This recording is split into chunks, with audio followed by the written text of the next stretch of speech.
제가 잠시 후 화제 인터뷰에서 방탄소년단이 나온다고 했더니 벌써 뭐 인터넷 게시판들에서 난리가 났다는 제보가 들어오네요. 이게 실화냐? 뭐 이런 이야기가 시사 프로그램에 방탄소년단이 나온다는 게 실화냐? 실화입니다. 예. 권영철 선임 기자 어서 오세요. 안녕하십니까. 방탄소년단 아세요? 뭐 하는 거예요? 뭐 하는 거예요? 지금 빌보드에 오른 상을 탄 우리나라 최고의 아이돌 그룹이에요. 전 세계를 강타한. 모르세요? 강남 스타일 같은 그런. 그냥 아는 척 하시면 돼요. 아니, 잠시 후에 화제 인터뷰 챙겨 들으시면 돼요. 네. 그나저나 오늘 와이뉴스에서 뭐 가지고 오셨어요? 어제 윤석열 서울중앙지검장이 첫 출근을 했죠. 그동안에 검찰 관행을 뛰어넘는 파격 인사가 이제 단행이 된 것인데 예.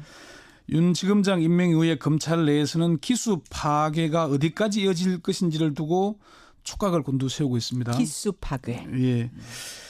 그렇지만 이어진 후속 인사에서는 봉욱 대검차장과 이금노 법무차관이 임명되면서 검찰 내 조직의 동료는 상당히 가라앉고 있습니다. 좀 관망 추세로 바뀌고 있습니다. 예.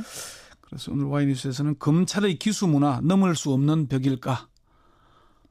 이른바 넘사벽인가? 그 문제를 좀 검찰의 기수 문화는 넘사벽인가? 네. 앞으로도 파격 인사가 어떻게 이어질 거라고 보세요? 이제 후속 인사가 계속 검찰에 있을 텐데. 법무부 장관과 검찰총장에 누굴 지명하느냐에 따라 달려 있을 겁니다. 그렇지만 윤석열 서울중앙지검장 임명보다 더 파격적인 인사는 없을 것으로 보입니다. 없을 거라고요? 뭐 법무부 장관의 의외의 인물이 발탁될 수도 있고 검찰총장의 검찰 내부가 아닌 외부에서 수혈될 수도 있을 겁니다. 그렇지만 문재인 대통령이 윤석열 서울지검장과 박균택 검찰국장 임명 후 이어진 후속 인사에서는 봉욱 대검차장, 이금노 법무차관을 임명하면서 검찰 개혁과 조직 안정이라는 두 가지 메시지를 동시에 던졌습니다. 조금 전 민주당 김경수 의원 인터뷰였습니다. 거기서 그런 얘기를 했잖아요. 검찰 개혁에 대한 국민적 요구가 워낙 높다 보니까 충격요법이 필요하다고 생각한 것 같다. 국민의 눈높이에 검찰 개혁을 맞추기 위한 윤석열 서울중앙지검장 임명은 그런 거다는 취지로 얘기를 했죠. 그렇지만 김 의원은 그런 얘기를 했어요. 계속 몰아붙이는 것만이 능사는 아니다. 견제와 균형, 조화가 필요하다. 그렇게 얘기를 했고요. 청와대 한 고위 관계자도 기수 파괴가 어디까지 가는 거냐는 질문을 했더니 거기에 대해서는 미리 말씀드리기는 어려울 것 같다. 새로운 장관과 총장이 결정되면 책임지고 고민하지 않겠나 이렇게 원론적인 답변을 했습니다. 그래요. 그러니까 파격적인 물갈이 인사는 그러니까 여기까지라고 보면 되는 거예요. 그럼 추정해 보건데. 인적 쇄신을 안 한다는 건 아닙니다. 이른바 우병우 사단으로 불리는 정치 검사들에 대해서는 가차없는 쇄신이 필요하다는 국민적 요구가 아직도 높잖아요. 있죠. 그리고 검찰총장에 누가 임명되느냐에 따라서 사퇴하는 검사장들이 크게 늘어날 수도 있습니다. 그건 아직은 뭐 미정인 건데 그렇지만 파격적이고 충격적인 인사만으로 검찰 개혁을 밀어붙이지는 않겠다는 게 문재인 정부의 방침이 아닌가 그렇게 받아들여지고 있습니다. 그런 방침이다라고 얘기를 해도 지금 검사장급 이상 간부들은 상당히 동요하고 있다면서요. 그럴 수밖에는 없죠. 그렇죠. 실제로 지난 19일에 이제 윤 지검장 인사가 있었잖아요.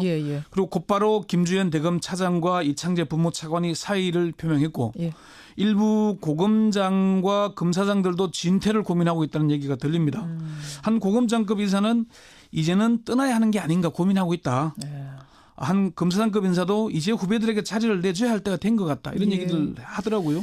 근데요, 권윤철 선임 기자. 그 지금 송취자 손정수님도 문자 주셨는데 그놈의 기수 문화 구시대적이다 이런 문자 주셨는데 진짜로 후배가 내 상관이 되면 선배들은 다 퇴직을 해야 되는 겁니까?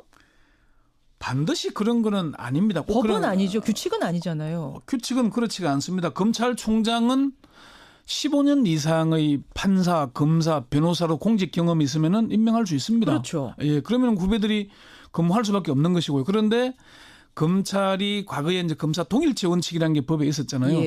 그 원칙이 있다 보니까 상관이 누가 되느냐에 따라서 줄 사표를 많이 냅니다. 특히나 검사장급 이상이 되면은 후배 기수가 총장이 되면은 나머지는 옷을 번등에 지금까지 관리했고 그래 왔습니다. 그래서 일반 평검사들은 고검에서 뭐 이렇게 정년을 채우기도 합니다. 그러니까 지금 많은 분들이 문자 주십니다만 그렇다면 이 독특한 기수 문화 사실은 이제 일반 기업에서는 이런 거 다 파괴됐거든요. 내가 후배가 내 상사가 될 수도 있고 받아들이고 뭐 네. 계속 다니는 거죠. 회사 누가 그만둡니까? 검찰만 가지고 있는 독특한 기수 문화. 진짜 넘사벽. 바꿀 수 없는 겁니까? 공고한 벽이면은 틀림이 없습니다. 검찰의 독특한 문화이기도 하고요. 오늘 아침 그 조간 신문들 보면은 그런 장면이 있을 겁니다. 네, 윤석열 서울중앙지검장 첫 출근할 때 예. 노성권 1차장 검사가 90도로 허리 숙여서 맞이하는 장면 보이죠? 봤어요. 예. 그 노성권 차장이 윤석열 중앙지검장보다는 두 기수 선배거든요. 선배 기수입니다. 그렇군요. 예, 사실 그게 아주 상징적인 사진에서 아마 그 신문들이 싣고 있을 텐데요. 자, 그러면은 이게 경찰이나 군대에서는 후배 기수가 조직의 수장이 된다고 해서 선배 기수도 옷을 벗지는 않잖아요. 군이나 경찰도 안 그렇습니다. 네. 네. 그럼 왜 이런 문화가 존재하는 걸까요? 왜 검찰만 이럴까? 이게 재헌국회에서 제정된 검찰청법 11조에 그런 규정이 있었습니다. 검찰 사무에 관하여 상사의 명령에 복종한다. 이게 바로 검사 통일체 아까 원칙이에요. 말씀하신. 예. 이게 2004년 참여정부에서 검찰청법을 개정하면서 검찰청법 7조의 검사는 검찰 사무에 관하여 소속 상급자의 지휘 감독에 따른다로 바뀌었습니다. 예. 검사 통일체 원칙이 깨진 것인데 그러면서 7조 2항에 그런 조항이 들어갔거든요. 검사는 구체적인 사건과 관련된 제1항의 지휘 감독의 적법성 또는 정당성 여부에 대하여 이견이 있을 때에는 이의를 제기할 수 있다. 이 제기 조항이 포함이 됐어요. 예. 그런데 실제로는 이 이의 제기 조항이 잘 시행이 안 되고 있습니다. 현실에선 있으나 마나입니까? 아니 상관이 지휘하는데 이의를 계속 제기하면은 불이익을 받지 않겠습니까? 불이익을 감내해야 되는 거죠. 이 문화 아직도 근데 이 잔재가 많이 남아 있고 또 뭐 나이 50대 이상의 오래된 검찰 선배들은 이 문화에 젖어 있잖아요. 그래서 그 관행이 잘 깨지지 않고 있는 것이고 두 번째는 사실은 검찰만의 문제가 아니라 우리 문화 자체가 그렇습니다. 우리 문화, 유교 문화 말씀하시는 거죠. 그렇죠. 예. 우리 유교의 기본이 되는 삼강오륜. 예. 삼강오륜 중 장유유수는 우리 사회의 공고한 틀이 되고 있습니다. 그래서 나오는 얘기가 나이가 깡패다 이런 얘기 하잖아요. 우리가 가끔씩 그런 기사 보잖아요. 지하철에 임산부가 자리를 앉고 있는데 한 노인분이 타서 왜 자리에 안 비켜주냐고 행패를 부리는 일 볼 수 있잖아요. 뭐 그런 노인이 많지는 않겠습니다만 가끔 신문에 실리긴 해요. 그러니까요. 그게 참 우리 이 문화가 바뀌지 않는 사실 기수 문화는 어느 조직에서나 있지 않습니까? 우리 언론사도 있죠. 경찰도 군도 행정부에도 존재하죠. 예. 공채로 신입사원을 뽑는 조직에는 대체로 기수 문화가 있습니다. 그런데 그 기수 문화는 촌영병 시절에 업무를 지도하는 이게 도제식 업무라 그러잖아요. 기자들도 후배들에게 선배 기수가 지도를 하게 됩니다. 그러다 보니까 존재하는 거죠. 네 번째는 검사는 퇴직하면은 변호사로서 지금까지는 많은 돈을 벌 수 있었습니다. 정관료 받으면서. 그러니까 사실은 일반 기업에서도 도제식으로 뭐 하고 장유유서 문화 다 똑같이 있지만 후배가 내 상관됐다고 옷을 벗지 못하는 건 내가 옷 벗고 여기 나가면 할 일이 없잖아요. 먹고 살아야 되는데. 당장 저도 후배 기수가 뭐 보도국장이 됐다 그래서 나가면은 어떻게 합니까? 그다음 백수가 되는 건데. 자존심 상한다고 나갈 수 있는 문제가 아닌데 사실 검사들은 퇴직하면 갈 곳이 있었어요. 있어요. 근데 업무 특성도 그렇기도 해요. 업무를 지휘가 일관되게 돼야 이루어져야 되는 것도 있고 법에도 그런 규정이 있기도 하고요. 그리고 네 번째는 이제 앞으로는 검찰의 기수 문화는 점차 바뀔 수밖에 없는 구조입니다. 바뀔 거라고 보세요? 그동안에는 사법시험과 사법연수원이라는 동일한 과정을 거쳤잖아요. 그랬죠. 사시 몇 회, 사법연수원 몇 기 이게 공고하잖아요. 이제는 로스쿨 뭐 1회, 2회라 그러더라도 각각 다른 대학에서 다른 맞습니다. 교육을 받아오기 때문에 다양한 경험을 가진 사람들이 모인 거기도 하고 다른 전공 다양하기 때문에 점점 바뀌어갈 겁니다. 그리고 사실은 이게 기수 문화를 바꾼다고 검찰 개혁이 되는 건 아니지 않겠습니까? 사실은 전 그 질문 드리려고 했어요. 기수 문화라는 게 이렇게 넘사벽이고 굉장히 뭔가 좀 딱딱하다라는 느낌은 드는데 그거 깨면 바로 검찰 개혁 되는 거냐?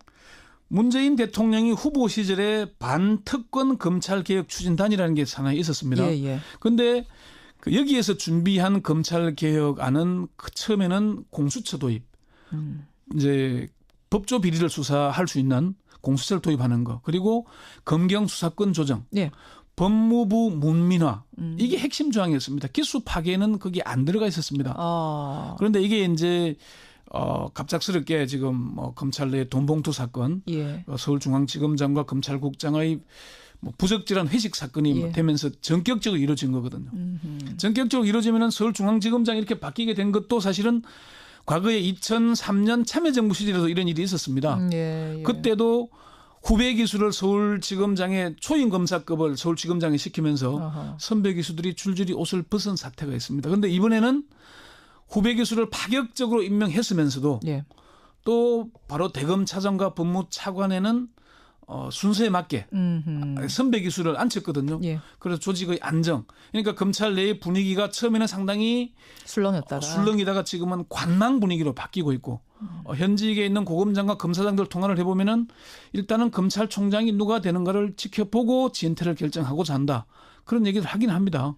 어쨌든 문제는 이 기수 문화 자체만으로 검찰 개혁은 되는 건 아니다. 그것은 아니다. 그렇지만 이게 공고한 틀은 좀 깰 필요는 있다는 여론은 상당히 높다. 기수문화 파괴가 검찰개혁은 아니지만 검찰개혁의 여러 가지 중에 기수문화 파괴도 하나 들어간다. 이렇게 보면 되겠군요. 그게 바뀌어야 검찰 문화가 바뀔 거다. 그런 거죠. 그렇군요. 여기까지 권영철 선임 기자 수고하셨습니다. 네.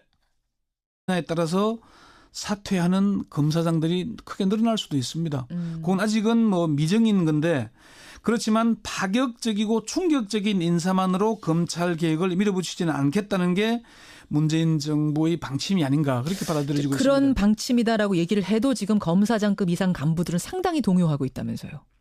그럴 수밖에는 없죠. 그렇죠. 실제로 지난 19일에 이제 윤 지검장 인사가 있었잖아요. 예. 그리고 곧바로 김주현 대검 차장과 이창재 법무차관이 사의를 표명했고 예.